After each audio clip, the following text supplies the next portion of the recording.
तो देखिए, बड़ी खबर है और तस्वीरें आप देख रहे हैं पश्चिम बंगाल के मुर्शिदाबाद में क्या हुआ है।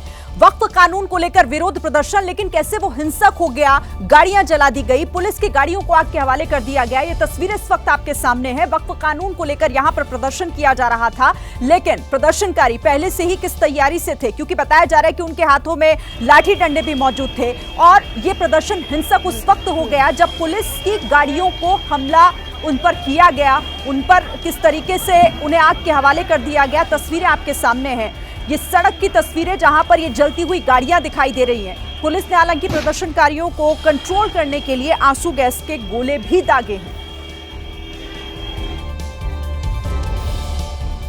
इस खबर पर नजर बनी हुई है। फिलहाल एबीपी रिपोर्ट में कुछ और खबरों का रुख कर लेते हैं। बात जयपुर की, जहां एक तेज रफ्तार कार ने 3 लोगों की जान ले ली। भीड़ भाड़ वाली सड़क पर सामने जो भी दिखा, कार ड्राइवर उसे कुचलता चला गया। आरोपी को फिलहाल गिरफ्तार कर लिया गया है। जयपुर की इस तस्वीर को ध्यान से देखिए। रात के करीब 9:30 बजे का वक्त है। सड़क पर लोग जाते दिख रहे हैं। तभी एक तेज रफ्तार कार सामने से आती हुई दिखती है और एक के बाद एक कई बाइक को टक्कर मार देती है। टक्कर लगते ही बाइक पर सवार लोग उछलकर दूर जा गिरते हैं। कार ड्राइवर लोगों को कुचलते हुए भाग जाता है। मौके पर अफरा तफरी मच जाती है और कुछ लोग कार के पीछे भागते हैं। एक दूसरे वीडियो में साफ दिख रहा है कि कार सवार जब बाइक में टक्कर मारकर भागता है तो एक बाइक नीचे फंस जाती है और बाइक को घसीटे जाने के दौरान सड़क पर चिंगारी निकलने लगी। इसी बीच सड़क पर काफी लोग इकट्ठा हो गए। आगे जाकर जब लोगों ने कार रोकने की कोशिश की तो कार ड्राइवर ने उन्हें भी कुचलकर भागने की कोशिश की। पहला हादसा उसने यहाँ करा, फिर आगे जाते ही 100 मीटर के ऊपर उसने एक गाड़ी खड़ी थी, गाड़ी के ऊपर उसने चढ़ा था, वो निकला। उसने देखा कि यहाँ पे मेरे पीछे कई लोग पड़े हुए, तो वो सीधा भगता आगे उसने 50 मीटर पे फिर 2 बाइकों पे उड़ाया।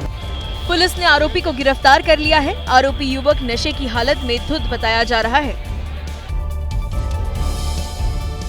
जयपुर में हुए हिट एंड रन मामले में पुलिस पर लापरवाही के आरोप लग रहे हैं और इस हादसे के बाद मृतकों के परिजन और बीजेपी के कार्यकर्ता नाहरगढ़ थाने के बाहर जुटे और प्रदर्शन शुरू कर दिया। नाहरगढ़ इलाके में बेकाबू कार ने जब लोगों को कुचला तो सड़क पर काफी भीड़ इकट्ठा हो गई। मौके पर पहुंची पुलिस ने लोगों को समझाने की कोशिश की, लेकिन आज नाहरगढ़ थाने के बाहर लोगों का गुस्सा फूट पड़ा और सड़क पर टायर जलाए गए। हादसा जो हुआ है इसके अंदर 9 लोग जो इसके अंदर घायल हुए थे, उनमें से 3 लोग की डेथ हो गई है। 6 लोग और एडमिट थे, जिनमें 3 तो डिस्चार्ज हो गए, 3 अभी भी हैं जिनके सामान्य स्थिति है। बेकाबू कार से लोगों को कुचलने वाले आरोपी का नाम उस्मान है। आरोप है कि पुलिस उसे बचाने की कोशिश कर रही है। मामले ने तूल पकड़ा तो बीजेपी के कार्यकर्ता भी विरोध प्रदर्शन में शामिल हुए। जयपुर से बीजेपी विधायक बाल मुकुंदाचार्य भी धरने पर बैठे। जिन्होंने दुर्घटना की है उन लोगों को उनके बुलडोजर भी चलेगा और उसको व्यक्ति को फांसी की सजा के लिए हम कानूनी कार्रवाई के लिए अपने वकील खड़े करके और इस पर कार्रवाई के लिए पूरा प्रयास करेंगे। हादसे में मारे गए कुछ ऐसे लोग भी हैं जो जरूरी काम से निकले थे, लेकिन तेज रफ्तार कार ने सब कुछ रौंद डाला। मेरा छोटा भाई गया है, अवधेश मेरा छोटा भाई है, मैं घर पे था, वो दवाई लेने निकला हुआ था पापा के लिए। वहीं इस घटना को लेकर जयपुर के कई इलाकों में बाजार बंद रहे। हालात न बिगड़ने पाए, इसके लिए पुलिस को काफी मशक्कत करनी पड़ी।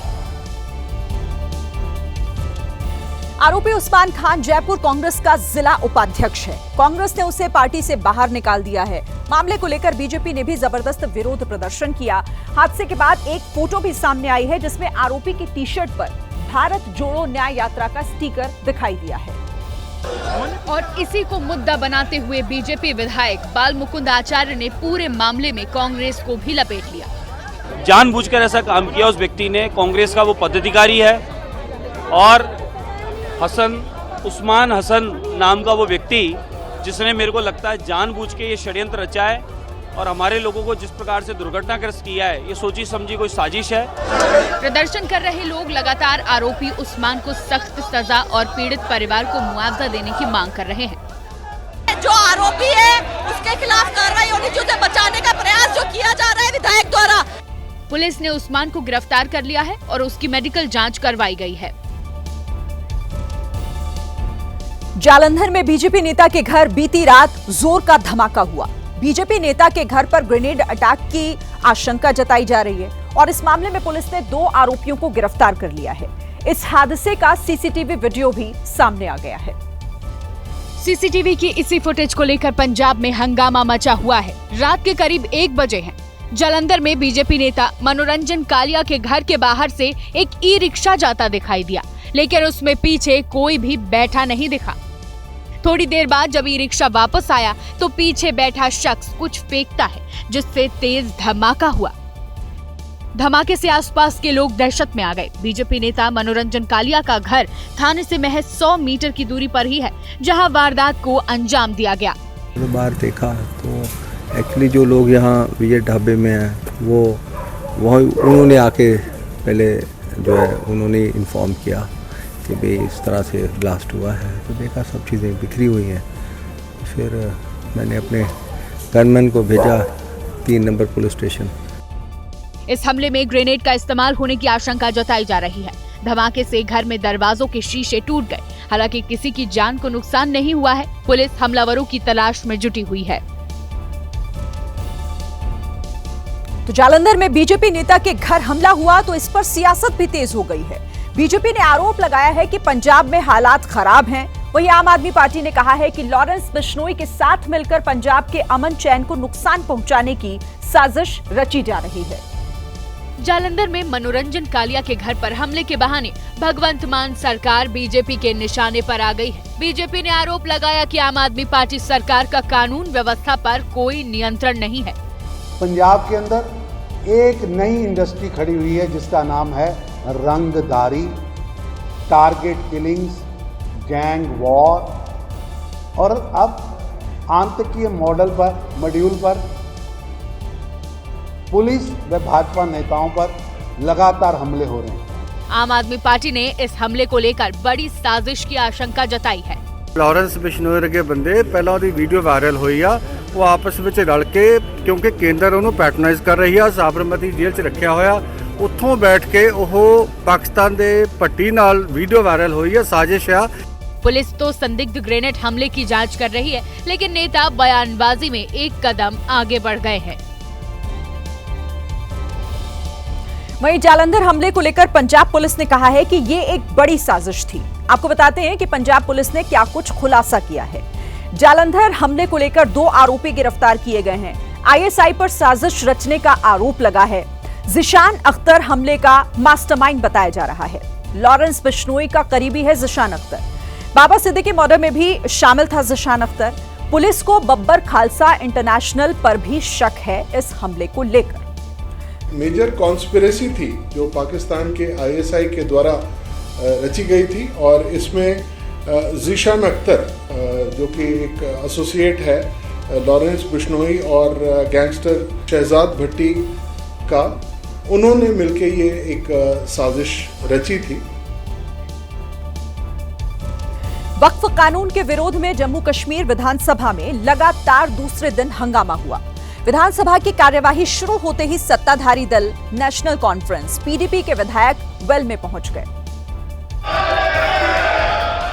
जम्मू कश्मीर विधानसभा में हंगामा उस वक्त तेज हो गया जब पीडीपी विधायक वाहिदुर रहमान ने सदन में वक्फ कानून को निरस्त करने का प्रस्ताव रखा।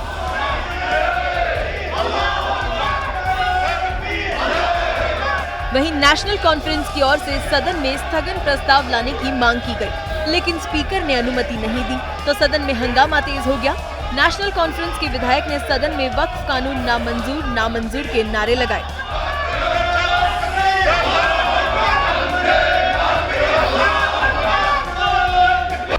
आज फिर जम्मू कश्मीर विधानसभा में पर्चे फाड़े गए। वहीं वक्फ को लेकर कांग्रेस विधायक इरफान अहमद लोन और बीजेपी विधायक सतीश शर्मा के बीच नोकझोंक धक्का मुक्की तक आ गई।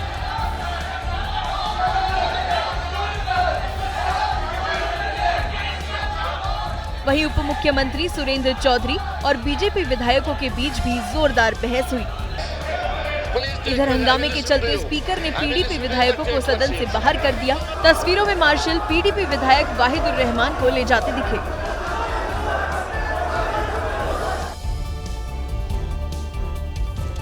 और हंगामे के बीच जम्मू कश्मीर विधानसभा के स्पीकर अब्दुल रहीम राथर को हटाने की मांग तेज हो गई है। स्पीकर को हटाने की मांग पीपल्स कॉन्फ्रेंस की तरफ से उठाई गई। और पार्टी के अध्यक्ष सज्जाद लोन ने स्पीकर के खिलाफ नो कॉन्फिडेंस मोशन लाने की मांग की। सज्जाद लोन ने उमर अब्दुल्ला की किरेन रिजिजू के साथ मुलाकात पर भी सवाल उठाए। जिसने वो बिल पेश की, मुसलमानों के सेंटिमेंट्स के साथ प्लंडर किया, यहाँ रेजोल्यूशन लाया हुआ और वहाँ उनके साथ वहाँ थे ट्यूलिप गार्डन में। It was not a nice optics.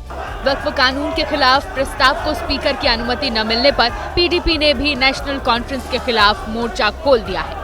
आरोप है उमर अब्दुल्ला सरकार बीजेपी का एजेंडा चला रही है। बीजेपी खामोश है, खुश है, तमाशा देख रही है। Because the speaker is saying, जो नेशनल कॉन्फ्रेंस की गवर्नमेंट है, ये कहते हैं कि हम इस पर रेजोल्यूशन ला ही नहीं सकते। विपक्ष सीधे सीधे नेशनल सरकार की मंशा पर सवाल उठा रहा है, जिस पर नेशनल कॉन्फ्रेंस ने सवाल उठा रही विपक्ष पार्टियों की बीजेपी से मिलीभगत का आरोप लगाया है। सजाद साहब, मुफ्ती साहब, पीडीपी, पीसी, जितनी भी पार्टियां हैं, उन्होंने ये तबाही जो आज हो रही है स्टेट में, उन्हीं की वजह से। हालांकि नेशनल कॉन्फ्रेंस के विधायक भी वक्फ कानून पर सदन में चर्चा की मांग कर रहे हैं, लेकिन स्पीकर अब्दुल रहीम राथर ने चर्चा से साफ मना कर दिया।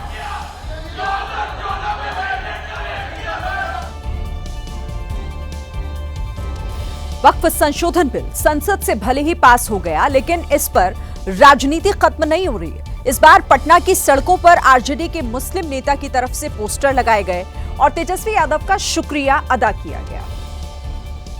पोस्टर में तेजस्वी के लिए लिखा है, शेर का करेजा देकर ऊपर वाले ने भेजा है, मुसलमानों के साथ खड़े होने के लिए शुक्रिया। ये पोस्टर मधुबनी के बिस्फी विधानसभा क्षेत्र के नेता आरिफ जिलानी की तरफ से लगाया गया है। इसमें तेजस्वी यादव के लिए ये भी लिखा है कि आप हमारे साथ अभी हैं और हम आपके साथ चुनाव में रहेंगे। पोस्टर में एक तरफ तेजस्वी यादव की बड़ी सी तस्वीर लगी है, तो दूसरी तरफ पीएम मोदी, नीतीश कुमार, जीतन राम मांझी और चिराग पासवान की तस्वीर पर क्रॉस का निशान बनाया गया है। लालू जी ने जो आवाज दी थी हम लोगों को, उसको नहीं दबने देने के लिए शुक्रिया। आरएसएस मानसिकता वाले पार्टियों को मुंहतोड़ जवाब देने के लिए शुक्रिया। तेजस्वी यादव ने आज फिर ये आरोप लगाया कि बीजेपी सिर्फ तुष्टीकरण की राजनीति कर रही है और मुद्दों से ध्यान भटका रही है। जब चुनाव आता है, हिंदू मुसलमान करके जो मेन मुद्दा है, इससे आप लोगों का ध्यान भटका करके मंदिर मस्जिद करने लगता है लोग। इसी साल के आखिरी में बिहार में विधानसभा चुनाव होने हैं और सभी राजनीतिक दलों ने तैयारी तेज कर दी है। हरियाणा के हिसार में बने नए एयरपोर्ट का 14 अप्रैल को प्रधानमंत्री नरेंद्र मोदी उद्घाटन करने वाले हैं, लेकिन उससे पहले ही हिसार एयरपोर्ट की तैयारियों पर सवाल उठने लगे हैं। अंग्रेजी अखबार द टाइम्स ऑफ इंडिया की एक रिपोर्ट के मुताबिक कुछ दिन पहले हिसार एयरपोर्ट कैंपस के अंदर कुछ जानवर घूमते हुए पाए गए थे।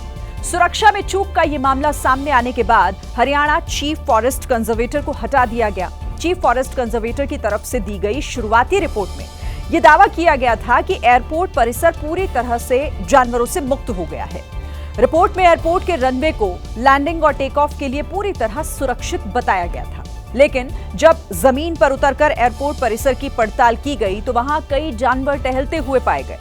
29 मार्च को हुए सिक्योरिटी सर्वे में हिसार एयरपोर्ट परिसर में नीलगाय, लोमड़ी, सियार, जंगली सुअर और कुत्ते भी घूमते हुए दिखे। सर्वे में यह भी कहा गया कि एयरपोर्ट परिसर के अंदर कई जगह पर घनी झाड़ियां और लंबी लंबी घास है, जहां पर जानवर छिप सकते हैं।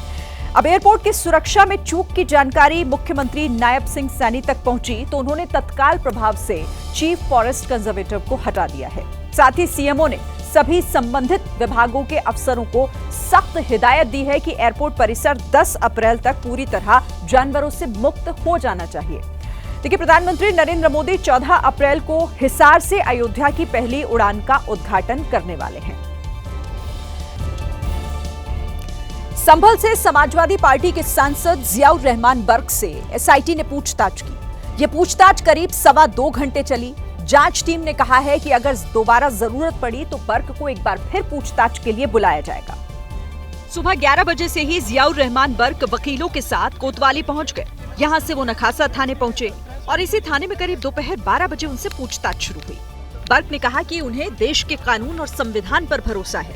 हम संविधान पर, कानून पर और इस देश के माननीय न्यायालय पर विश्वास रखते हैं और हमारी जिम्मेदारी बनती है कि कानूनी एक प्रक्रिया है, उसमें जो हमारी तरफ से सहयोग देना था वो हमने सहयोग दिया और जो मालूमात करनी थी मैंने उसका जवाब। बर्क से ये पूछताछ 24 नवंबर को संभल में हुई हिंसा मामले में की गई। इस मामले में समाजवादी पार्टी के सांसद नामजद आरोपी भी हैं। बर्क पर आरोप है कि उन्होंने 22 नवंबर को भड़काऊ बयानबाजी की थी। पूछताछ के बाद बर्क सीधे कब्रिस्तान पहुंचे। यहाँ उन्होंने अपने दादा की कब्र पर फातिहा पढ़ा। इस बीच विवादित जामा मस्जिद का नाम बदलने की तैयारी शुरू हो गई है। एएसआई ने एक नया बोर्ड तैयार करवाया है जिसमें मस्जिद को जुमा मस्जिद लिखा गया। ये बोर्ड अभी सत्यव्रत पुलिस चौकी में रखा हुआ है। ऐसा इस वजह से किया जा रहा है क्योंकि दावा है कि एएसआई के दस्तावेजों में मस्जिद का नाम जुमा मस्जिद लिखा है, न कि शाही जामा मस्जिद। अभी तक मस्जिद के बाहर हरे रंग का बोर्ड लगा हुआ रहता था, लेकिन इसकी जगह अब ये नीले रंग का बोर्ड नजर आ सकता है। इस बोर्ड के लगने के बाद मस्जिद पूरी तरह से एएसआई संरक्षित इमारत दिखेगी। एसपी सांसद रामजी लाल सुमन के खिलाफ लखनऊ में एक क्षत्रिय महासभा ने जोरदार प्रदर्शन किया। क्षत्रिय महासभा ने लखनऊ में राणा सांगा की प्रतिमा और रामजी लाल सुमन पर कानूनी कार्रवाई की मांग की है। राणा सांगा का अपमान नहीं सहेगा हिंदुस्तान लिखी तख्तियां लिए क्षेत्रीय महासभा के कार्यकर्ता ने लखनऊ के 1090 चौराहे से गांधी प्रतिमा तक पैदल मार्च किया। समाजवादी पार्टी के अध्यक्ष अखिलेश यादव और राणा सांगा पर टिप्पणी करने वाले सांसद रामजी लाल सुमन के खिलाफ जोरदार नारेबाजी की। हालांकि जब प्रदर्शनकारियों ने 1090 चौराहे से जीपीओ की ओर बढ़ने की कोशिश की तो पुलिस ने उन्हें रोक दिया। वहीं क्षेत्रीय महासभा के पदाधिकारियों ने रामजी लाल सुमन पर कार्रवाई न होने पर 22 जून को बड़ा मोर्चा निकालने की चेतावनी दी है। ऐसे लोगों के खिलाफ राष्ट्रद्रोह का मुकदमा दर्ज होना चाहिए और मैंने कैबिनेट मंत्री जयवीर सिंह जी, माननीय दयाशंकर सिंह जी को अपना ज्ञापन बता दिया है। अखिल भारतीय क्षत्रिय महासभा की ओर से पहले ही रामजी लाल सुमन पर केस दर्ज कराया गया है। क्षत्रिय महासभा के पदाधिकारियों के मुताबिक इस मामले में रामजी लाल सुमन को वारंट भी जारी हो चुका है। ट्रंप की टैरिफ नीति के चलते कल एशिया और यूरोप के कई देशों में हाहाकार मचा था। भारत के शेयर बाजार में भी बड़ी गिरावट दर्ज की गई थी। आज भी कई देशों में इसका असर दिखाई दिया है। इंडोनेशिया का शेयर मार्केट खुलते ही करीब 9% गिर गया, जिसके चलते ट्रेडिंग सस्पेंड कर दी गई। लेकिन भारत के बाजार ने आज खुद को संभाल लिया। देखिए, बाजार खुलते ही सेंसेक्स ने 1600 अंकों की उड़ान भरी, जबकि निफ्टी भी हरे निशान के साथ खुला। आज निवेशकों को समझ आ गया कि ट्रेड वॉर का भारत पर बहुत ज्यादा असर नहीं पड़ेगा। इसके चलते बाजार में आज से ही रौनक नजर आने लगी। बंद होते वक्त बाजार हरे निशान पर ही रहा। सेंसेक्स 1000 से ज्यादा अंकों की बढ़त के साथ बंद हुआ, तो निफ्टी भी करीब 400 अंकों की बढ़त के साथ बंद हुआ। लोगों के मन में सवाल होगा कि आखिर एक दिन में ही शेयर बाजार इतना मजबूत कैसे हो गया और इतनी जल्दी रिकवरी कैसे करने लगा। इससे जुड़ी हुई कुछ बातों को भी समझना जरूरी है, आपको बताते हैं। देखिए, पहली बात तो यह है कि एशियाई बाजारों में भी मजबूत रिकवरी देखी गई है। जापान और चीन का बाजार भी चढ़ा हुआ नजर आया। इसके चलते भारतीय शेयर बाजार को तगड़ा सपोर्ट मिला है। दूसरी बात यह है कि अमेरिका और चीन के बीच चल रहे तनाव को दूसरे देश खतरा नहीं मान रहे हैं। यानी जिस तरह का असर चीन और अमेरिका के बाजार पर पड़ेगा, वैसा दूसरे देशों पर नहीं पड़ेगा। और तीसरी बात यह है कि भारत की आर्थिक नींव काफी मजबूत है। ऐसा पहले भी देखा गया है कि किसी बड़ी घटना पर बाजार गिरता तो है, लेकिन कुछ ही वक्त में वो संभल भी जाता है। इस बीच आज सोने की कीमतों में फिर से गिरावट देखी गई। जानकार बता रहे हैं कि सोने का भाव अभी और भी गिर सकता है। पार्टी में नई जान फूंकने के लिए गुजरात के अहमदाबाद में कांग्रेस नेताओं और कार्यकर्ताओं का जमावड़ा लगा है। दरअसल कांग्रेस अपना 84वां अधिवेशन गुजरात में कर रही है, जिसमें 1700 से ज्यादा नेता कार्यकर्ता शामिल हो रहे हैं। कांग्रेस का राष्ट्रीय अधिवेशन 2 दिनों तक चलेगा। मुख्य कार्यक्रम 9 अप्रैल यानी कल होगा। इससे पहले आज पार्टी अध्यक्ष मल्लिकार्जुन खड़गे की अध्यक्षता में कांग्रेस वर्किंग कमेटी की बैठक हुई। बैठक में अधिवेशन का एजेंडा तय किया गया। मीटिंग में राहुल गांधी, सोनिया गांधी भी मौजूद रहे। पूर्णिया से निर्दलीय सांसद पप्पू यादव को भी बैठक में बुलाने की चर्चा है। वहीं मल्लिकार्जुन खड़गे ने बीजेपी और आरएसएस पर महात्मा गांधी और बाबा साहिब का अपमान करने का आरोप लगाया है। मुख्य कार्यक्रम से पहले ही कांग्रेस ने संगठन में बदलाव के संकेत दे दिए हैं। यहाँ पर अपनी जो सबसे महत्वपूर्ण कड़ी है जिलाध्यक्ष, उसको एक नए स्वरूप में हम लोग ढालना चाहते हैं। राहुल जी की खुद की मंशा है, खड़गे साहब का भी ये दिशा निर्देश है। सूत्रों के मुताबिक कांग्रेस जिला अध्यक्षों को केंद्रीय चुनाव समिति में जगह दी जा सकती है। लोकसभा और विधानसभा के टिकट तय करने में भी जिला अध्यक्षों की भूमिका बड़ी हो सकती है। बीजेपी की ओर से शेयर किए गए एक वीडियो से टीएमसी में कलह की चर्चा काफी तेज हो गई है। बीजेपी के नेता अमित मालवीय की तरफ से शेयर किया गया वीडियो 4 अप्रैल का बताया जा रहा है और दावा किया गया है कि चुनाव आयोग में टीएमसी के 2 सांसद भिड़ गए। तस्वीरों में भी टीएमसी के 2 नेताओं के बीच बहस सुनी जा सकती है और इस वीडियो में कई वर्सेटाइल इंटरनेशनल लेडी का जिक्र भी किया गया है कई जगह पर। वहीं टीएमसी सांसद कल्याण बनर्जी को ऊंची आवाज में कहते हुए सुना भी जा सकता है कि वो किसी कोटे से सांसद नहीं बने और न ही किसी पार्टी से आकर टीएमसी में शामिल हुए हैं। टीएमसी सांसद कल्याण बनर्जी ने इस वीडियो की पुष्टि की है। कल्याण बनर्जी का दावा है कि उनसे एक महिला सांसद ने दुर्व्यवहार किया। वहीं टीएमसी सांसद सौगत राय ने कल्याण बनर्जी पर कार्रवाई की मांग की है। Number of our party MPs, both gentlemen and ladies, they were gathered and they were discussing that Kolla's behavior could be not tolerated anymore and everybody should repeat to our Suprema Mamata Banerjee. नया सत्र शुरू होते ही दिल्ली के कई स्कूलों ने fees बढ़ा दी है। स्कूल प्रबंधन के इस फैसले से अभिभावकों में काफी नाराजगी है। कई स्कूलों के बाहर लगातार प्रदर्शन किए जा रहे हैं। राजधानी दिल्ली में 1700 से ज्यादा निजी स्कूल हैं, जिसमें से करीब 200 से ज्यादा स्कूलों ने फीस बढ़ाने का ऐलान किया है। स्कूल के बाहर अभिभावक फीस रोल बैक और लूट हमें स्वीकार नहीं जैसे नारे लगा रहे हैं।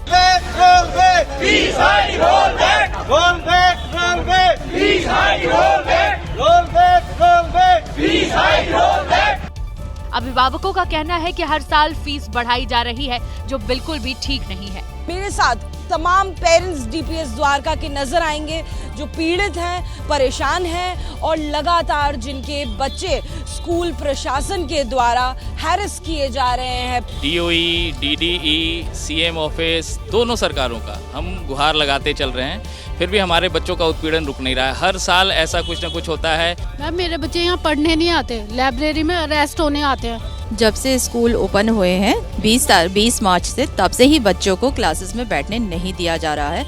उन्हें सीधा लाइब्रेरी में ले लिया जाता है और वहीं पर उन्हें बिठाया जाता है। अभिभावकों का ये भी कहना है कि अगर स्कूल फीस कम नहीं की गई तो वो दिल्ली सरकार के शिक्षा निदेशालय के बाहर भी प्रदर्शन करेंगे, ताकि बच्चों का उत्पीड़न रोका जा सके। Roll back, roll back, roll back. इधर आम आदमी पार्टी ने स्कूल फीस के मुद्दे पर बीजेपी सरकार को घेरना शुरू कर दिया है। वहीं बीजेपी आरोप लगा रही है कि फीस का बढ़ाने का जो सिलसिला है वो आम आदमी पार्टी की सरकार में ही अंडर द टेबल शुरू हुआ।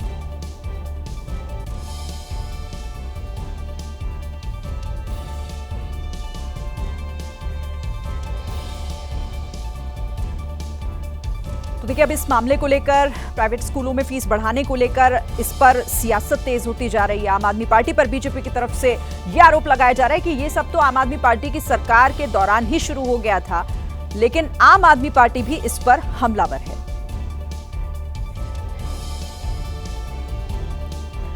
और इस बीच एक बड़ी खबर भी आपको बता दें, आज से लागू हुआ वक्फ कानून। केंद्र सरकार ने नोटिफिकेशन इस पर जारी कर दिया है। तो इस वक्त की ये बड़ी खबर, आज से वक्फ कानून लागू हो गया है। नोटिफिकेशन भी इसे लेकर जारी कर दिया गया केंद्र सरकार की तरफ से। पहले संसद से ये बिल पास हुआ, जिसके बाद ये आधिकारिक तौर पर कानून बना और अब केंद्र सरकार ने इस पर नोटिफिकेशन भी जारी कर दिया है।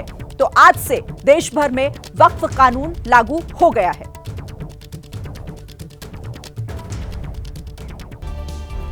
और इसी के साथ ये थी आज की एबीपी रिपोर्ट। कल भी जारी रहेगी खबरों की खोज। तब तक के लिए आप बने रहिए एबीपी न्यूज के साथ। नमस्कार।